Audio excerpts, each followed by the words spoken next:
So, speaking more about the actual topics of our videos, a lot of your earlier videos and even now still, you covered the topic of gender a lot. How has your thinking on gender or trans stuff more specifically changed over time? I think if anything, on like gender itself, I have become less like into it as a social force. I think the kind of culture that I grew up in, and I imagine to some extent you did too, on the internet, was was one of like your gender is something that is like very specific to you and describes you perfectly and is Hmm. just totally unique and special and beautiful. And stepping out and maybe like doing a little bit of reading, I have come to understand a little bit better that gender is not generally like a force for good or for personal freedom. You know, I'm Hmm. glad that some people have experienced it that way, and certainly like figuring out my own gender was a very exciting and empowering thing. But I'm like empathetic to, if not totally on board with, the gender abolitionists these days. Um, and on trans stuff, I think similarly, like over the past couple of years, our mandate has just become very clear as to like what we need to focus on, what we need to prioritize, and that is like healthcare access, discrimination protections. I think I've sort of like grown up alongside making these videos because I was 21 when I started. Now I'm in my mid 20s. Um, and yeah, I guess I've just gotten to be a little more grounded in like in what things actually matter. I've met people who are older than me, have been out longer than me. Um, and they have voiced to me some pretty like insightful frustrations with the state of the trans community as it was a few years ago. An example would be right now in Quebec. There has been this legal battle for a little while around gender neutral ID cards Hmm. and I think birth certificates. Essentially, like you could only have the male or the female marker on your birth certificate, and like certain people in the trans community wanted to add X gender markers. Others did not because it felt like, oh, this is like a way to surveil us more and target us better, basically.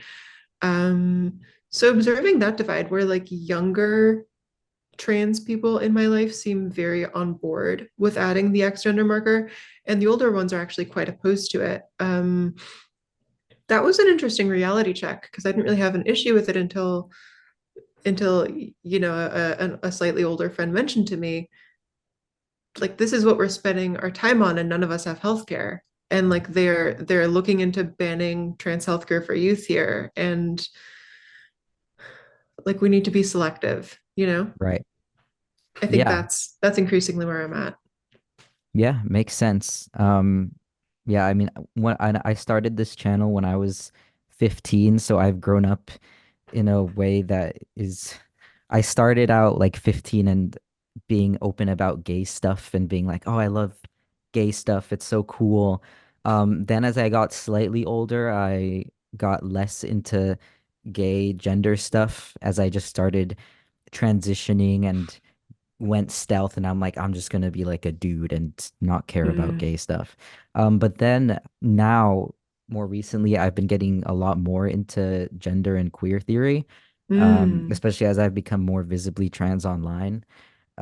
For me, I feel like with reading a lot of the theory about gender and society, I feel like gender gets at something that's like deep and psychological, but also institutional.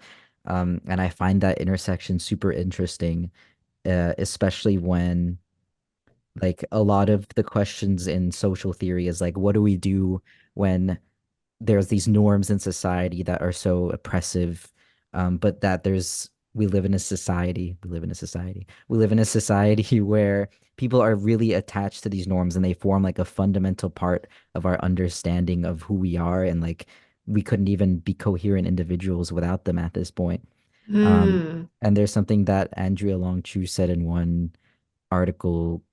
called After Trans Studies, in which she said that what trans studies can do as like a theoretical discipline is help us understand what it means to be attached to these norms because we as trans people are called non-normative, but a lot of us desire these kind of normative ways of being, and a lot of people have fought to just be normative or stealth, but in a Hmm. non-normative way. And I think that's a super interesting intersection, especially as I've been reading this book that's on my floor called Testo Ooh, Junkie. I don't know if you've heard of it. I have heard of it. I haven't read it.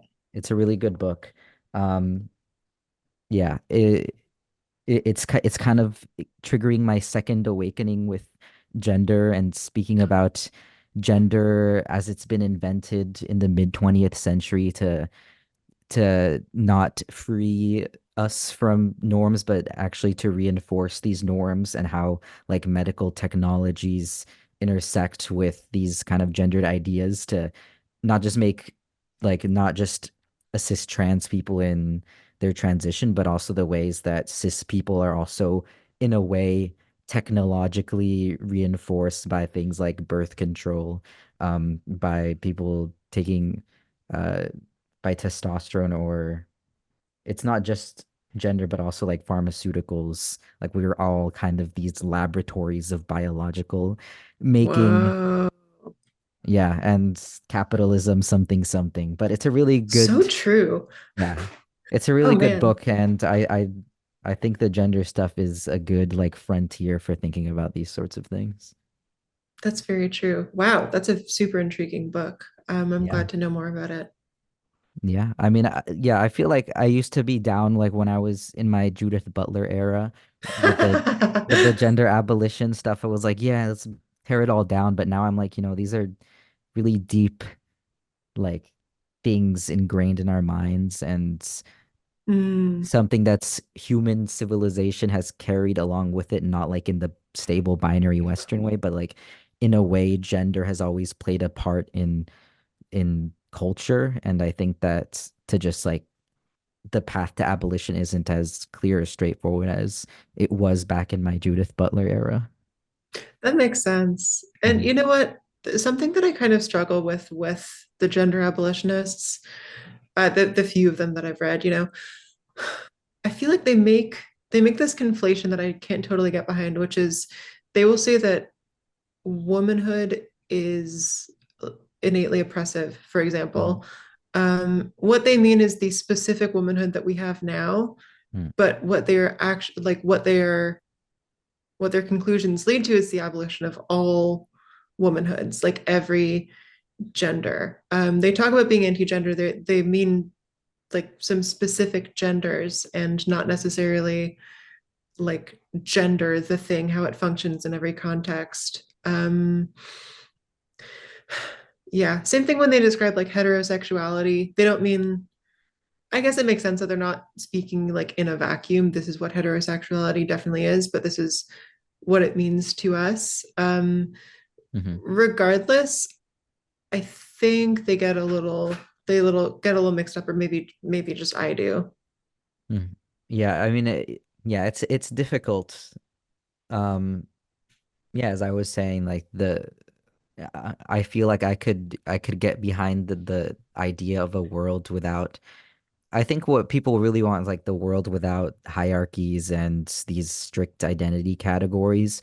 But what do we do when that those categories have like become a part of the way I just like be am a person, and it's something that I don't know if if you wanted to abolish all norms, then you just have to like kill everyone because there's no way that you can get past it. And it's like I think it's more fruitful to think about how can we move with these norms and like build a world with these norms, but in a way that is less hierarchical or tries to abolish Mm-hmm. those hierarchies, even if you still maintain that history of that norm. I don't Some know. sort of distinction. Yeah. Yeah, it's a difficult subject, and I don't know if we'll be able to solve it in our in our podcast talk. You've spoken before in your videos about transitioning young. Is that a correct description? Yeah, I guess so. I was like 16 when I came out. I think like 17 when I started hormones. Yeah, yeah, I would Hmm. say so. Yeah. Yeah, I definitely have a similar experience where I started in my teens. How do you Hmm. think the experience of being a trans youth has affected your perspective on current discourses about gender affirming care and the current trans discourse? Well, I will say it is a little hard to not feel thrown under the bus these days. I feel like I'm hearing more and more people as like the attack on trans healthcare advances say that maybe we just give up on the youth. Maybe we just like take the L on this one and try to protect Wow. the care for like everyone else we can. Um, Including like many, yeah, like trans community members, community leaders local to me.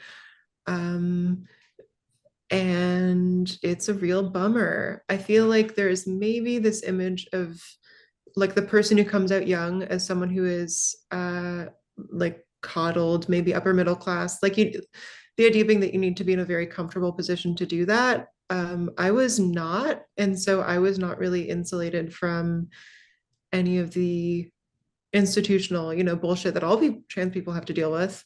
Um, but then also having like the precarity of being a youth, having no like financial independence, not being able to like get myself around. Um, yeah, so it pretty much is my perspective. I have a hard time saying how it informs how I think because it just like that's truly like what I am, Hmm. very defined by those experiences I had as a young person, which I will say are were harder and there was less of a path to justice than since I have become an adult. We got to fight for the youths, like that Hmm. is that is a pretty clear mission for me. It's rough out here. Yeah. Yeah, it's um at least when I was transitioning, it was difficult to go through the medical institution, especially since I was on Medicaid, which is the government's healthcare for low income people. And so I Mm, didn't really like choose my doctors. It was just whatever was handed to me. Um, and even these basic like healthcare and protections and moving through the system when doctors don't even know like what is trans. It was probably like one paragraph in one textbook in their training, mm. and now you're coming to them as this youth and they're like, I don't even, and you know the law and your healthcare more than them.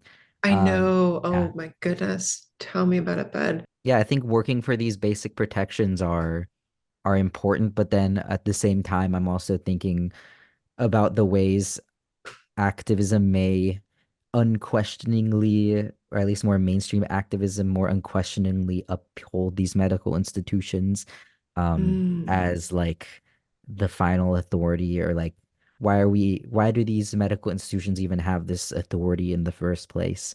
And there's less room for those kind of critical conversations about the medical establishment because people are afraid of that being co-opted by right wingers. Um, mm, and it's hard to be critical of that because the way that the institution shaped my brain and like thinking of trans identity as having to be justified by a certain list of symptoms or to learning like what narrative to tell about myself to get health care.